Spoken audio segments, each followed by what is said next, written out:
જય શ્રી કૃષ્ણ. ચાલો મિત્રો, ફરી એક આજે વાર્તા તમને સંભળાવું.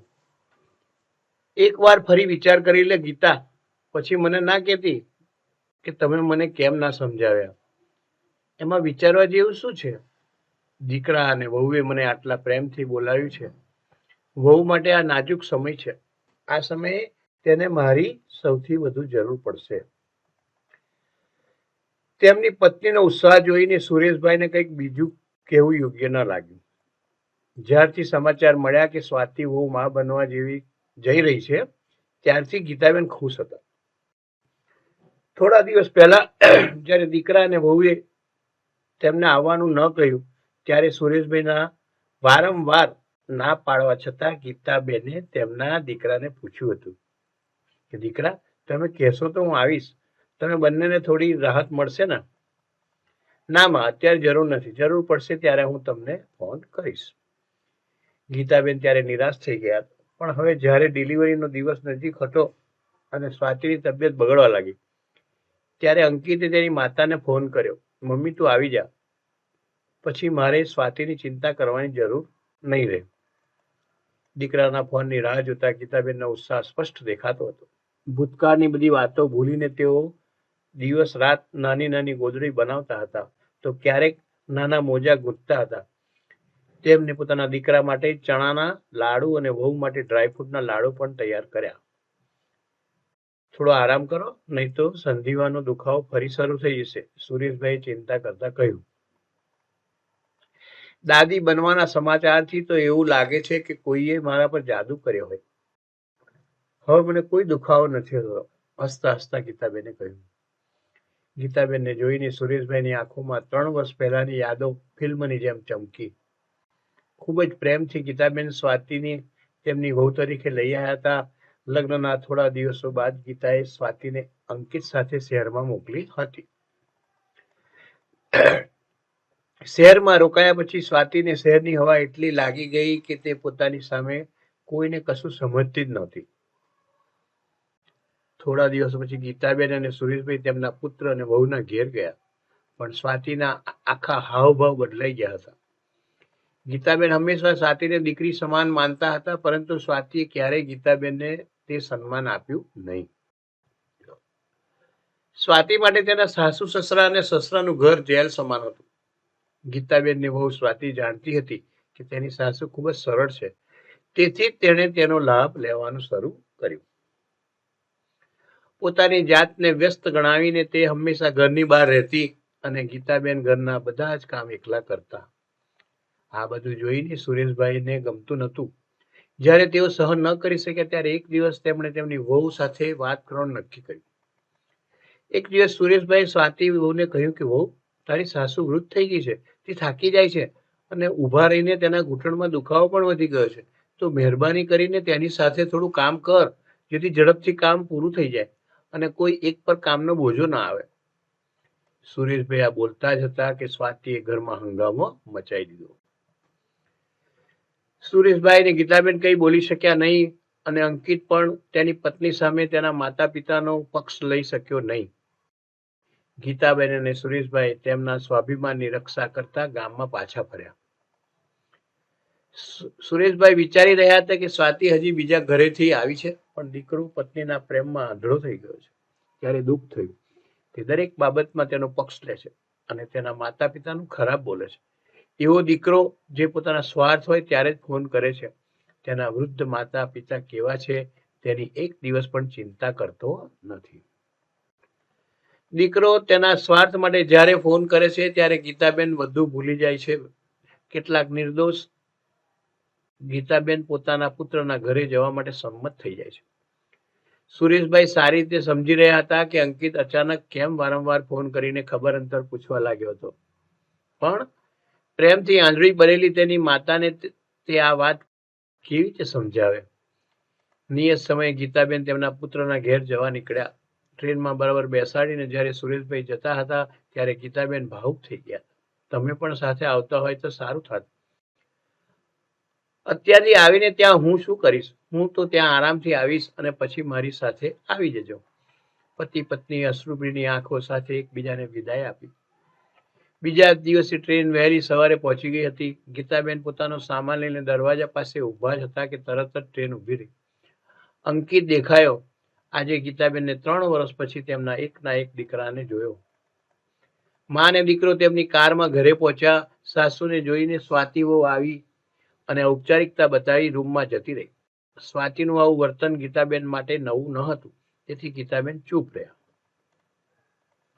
થોડી વાર પછી સ્વાતિ અનિચ્છાએ 2 કપ ચા અને કેટલાક બિસ્કિટ ગીતાબેનની સામે ટેબલ પર મૂક્યા.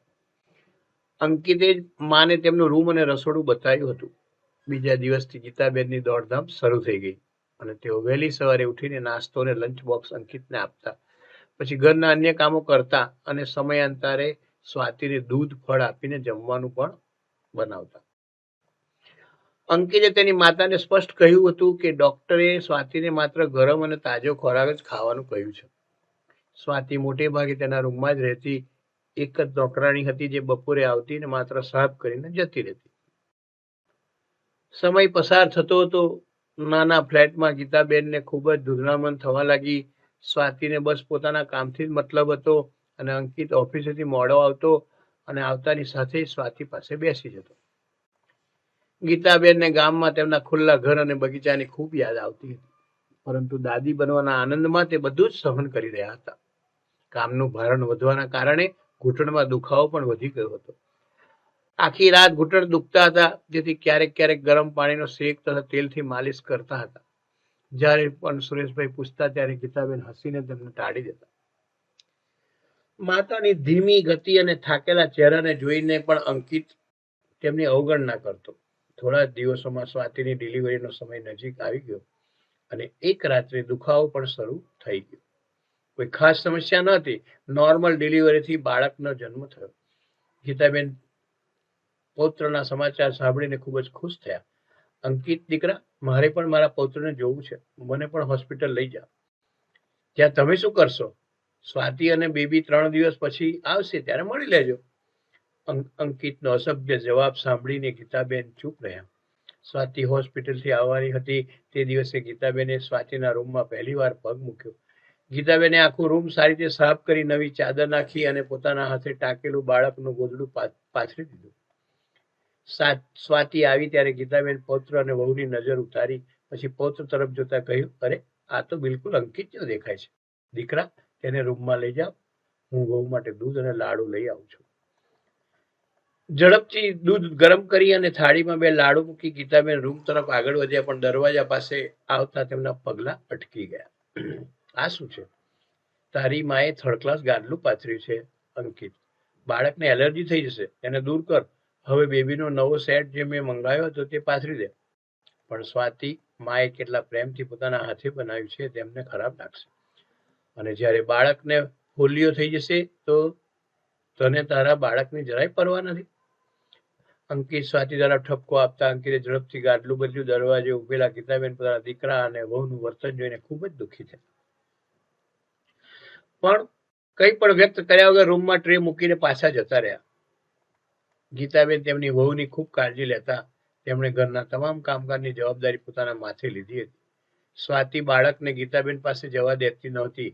સ્વાતિનું કહેવું હતું કે ગીતાબેનના દેહથી ઘરકામ કર્યા પછી પરસેવાની ગંધ આવે છે, જે બાળક માટે બિલકુલ યોગ્ય ન હતું. પણ પ્રેમથી ગીતાબેન પૌત્રને ક્યારેક ક્યારેક ઉપાડી લેતા હતા. મેં તમને કેટલી વાર કહ્યું છે, તમારા હાથને સરખી રીતે ધોઈ લો. કામવાળા હાથોથી મારા બાળકને અડશો નહીં. કહેતા કહેતા સ્વાતિ ગીતાબેન પાસે ગઈ અને પોતાના છોકરાને તેમના ખોળામાંથી જબરજસ્તી લઈને રૂમમાં જતી રહી. ગીતાબેનનો આત્મા અંદરથી ચીસો પાડી ઉઠ્યો. આંખોમાંથી આંસુ આવી ગયા. હવે તેઓ માત્ર તેમના પૌત્રને દૂરથી જોતા અને અંકિત પણ મુખ પ્રેક્ષક બનીને જોતો રહેતો હતો. એક દિવસ બપોરે ડોરબેલ વાગી અને ગીતાબેને દરવાજો ખોલ્યો.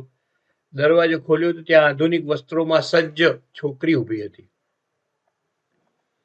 તમારે કોને મળવું છે? ગીતાબેને પૂછતા જ છોકરી વિચિત્ર ચહેરો કરીને અંદર પ્રવેશી અને સામેથી સ્વાતિ પણ આવી. અંજલિ, તું વિદેશથી ક્યારે પાછી આવી? મને કહ્યું પણ નહીં. પહેલા મને તો એ કહે, સ્વાતિ, તે ફૂલ ટાઈમ નોકરાણી રાખી લીધી? આખરે ચાલો, જાન છૂટી તારી. તારા સાસુના આવવાથી તને હવે કામવાળી મળી ગઈ છે, તો હવે તારા સાસુ સસરાને બોલાવતી નહીં, ફાલતુમાં તારા માટે જ આફત થશે. મેં તને પહેલેથી જ કહ્યું હતું કે ફૂલ ટાઈમ માટે નોકરાણી રાખી લે, પણ તને પૈસા દેખાતા હતા. મોટા શહેરમાં રહીએ છીએ તો થોડા પૈસા તો ખર્ચ કરવા પડશે. સારું, મને એ કે તમે કેટલા વાર રાખી છે અને તે કામ સારી રીતે કરે છે ને? અંજલિ પોતાની ધૂનમાં બોલી રહી હતી અને સ્વાતિનો ચહેરો સફેદ થઈ ગયો હતો. ગીતાબેનની આંખોની સામે આખું સત્ય પ્રગટ થયું. ફૂલ ટાઈમ નોકરાણીના પૈસા અને તેના નખરાથી બચવા માટે તેમને અહીં બોલાવવામાં આવ્યા હતા. હવે ખબર પડી રહી હતી કે અંકિત વારંવાર ફોન કરીને માને ખુશ કરવાનો પ્રયાસ કેમ કરી રહ્યો હતો. આઘાતથી ગીતાબેનનું હૃદય દુખ્યું. સ્વાતિ અંજલિનો હાથ પકડીને રૂમમાં લઈ ગઈ અને ગીતાબેન કપાયેલા ઝાડની જેમ પલંગ પર પડી રહ્યા. તેઓ સમજી ગયા હતા કે આ ઘરમાં તેમની જરૂર કોઈને નહોતી. તેઓ કેટલા પાગલ હતા કે આટલો તિરસ્કારનો સામનો કરવા છતાં તેઓ તેમના દીકરા અને વહુના પ્રેમમાં ફસાઈ ગયા હતા. સાંજ સુધીમાં ગીતાબેને પોતાની જાત પર કાબુ મેળવ્યો હતો. ગીતાબેને મમતાની આડમાં પોતાનું આત્મસન્માન ઘણું છુપાયું હતું, પરંતુ આજની ઘટનાએ તેમના સ્વાભિમાનને હચમચાવી નાખ્યું હતું. હવે ગીતાબેન પોતાના સન્માન સાથે સમાધાન કરી શકતા ન હતા અને એક ક્ષણ માટે પણ આ ઘરમાં રહી શકતા નહોતા. રાત્રે અંકિત આવ્યો અને ઘરમાં શાંતિ જોઈને તે સ્વાતિ પાસે ગયો. સ્વાતિએ સવારની આખી ઘટના સંભળાવી તો અંકિતે કહ્યું, કઈ વાંધો નહીં, હું મારી માને સારી રીતે જાણું છું, હું તેમને સમજાવીશ તો તેઓ સમજી જશે, ચિંતા ના કરીશ. માં, દરવાજામાંથી અંકિતે તેમનો અવાજ લગાવ્યો. પણ આજે ગીતાબેન પહેલા જેવા માં રહ્યા હતા, જે પોતાના દીકરાના એકવાર અવાજ પર દોડી આવતા હતા.